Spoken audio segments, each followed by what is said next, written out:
Hello friends, போன வீடியோவில் additional depreciation அப்படிங்கிற ஒரு கான்செப்ட் பார்த்தோம். இந்த வீடியோவில் unabsorbed depreciation அப்படிங்கிற ஒரு ரொம்ப சின்ன கான்செப்ட் பார்க்க போகிறோம்.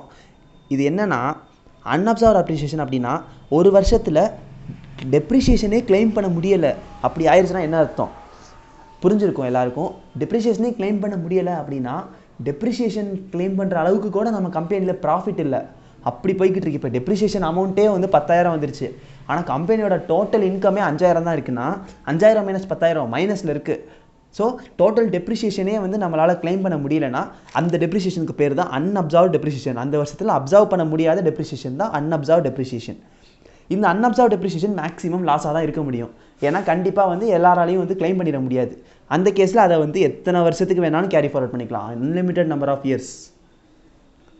நம்ம ஏற்கனவே இதை set off and carry forward of losses லெசனில் பார்த்துட்டோம். அதே மாதிரி அன்அப்சார்ப்ட் டெப்ரிசியேஷனை வந்து எல்லா ஹெட்டுக்கூடையும் செட் ஆஃப் பண்ணிக்கலாம். எது கூட பண்ண முடியாதுன்னு பார்த்தீங்கன்னா salary, casual income, unexplained income தேவையில்லை, விட்டுருங்க, உங்களுக்கு கிடையாது. சேலரியும் கேஷுவல் இன்கமும் மட்டும். அதே மாதிரி அன்அப்சார்ப்ட் டெப்ரிசியேஷனை எப்போ கேரி ஃபார்வர்ட் பண்ணிக்கலாம்னு பார்த்தீங்கன்னா ரிட்டர்ன் ஆஃப் இன்கம் ஃபைல் பண்ணலைன்னா கூட கேரி ஃபார்வர்ட் பண்ணிக்கலாம். இதுதான் ரொம்ப இம்பார்ட்டன்ட் பாயிண்ட். இந்த 4 பாயிண்ட் தான் அன்அப்சார்ப்ட் டெப்ரிசியேஷனுக்கு ரொம்ப இம்பார்ட்டன்ட் பாயிண்ட். அன்அப்சார்ப்ட் டெப்ரிசியேஷன்னா என்ன? ப்ராஃபிட்டை விட டெப்ரிசியேஷன் அமௌண்ட் வந்து அதிகமாக இருக்குன்னா அதான் அன்அப்சார்ப்ட் டெப்ரிசியேஷன். எத்தனை வருஷம்னாலும் கேரி ஃபார்வர்ட் பண்ணிக்கலாம். சேலரி, கேஷுவல் இன்கம் கூட தவிர மீதி எல்லா ஹெட்டு கூடயும் செட் ஆஃப் பண்ணிக்கலாம். அதே மாதிரி ரிட்டர்ன் ஆஃப் இன்கம் ஃபைல் பண்ணலைன்னா கூட வந்து அதை வந்து கேரி ஃபார்வர்ட் பண்ணிக்கலாம். இதுதான் அன்அப்சார்ப்ட் டெப்ரிசியேஷனுக்கான பாயிண்ட்ஸ். ஏதாச்சும் டவுட்ஸ் இருக்குன்னா கமெண்ட் செக்ஷனில் கேளுங்க. மறக்காமல் சேனலை சப்ஸ்கிரைப் பண்ணிடுங்க. Thank you friends.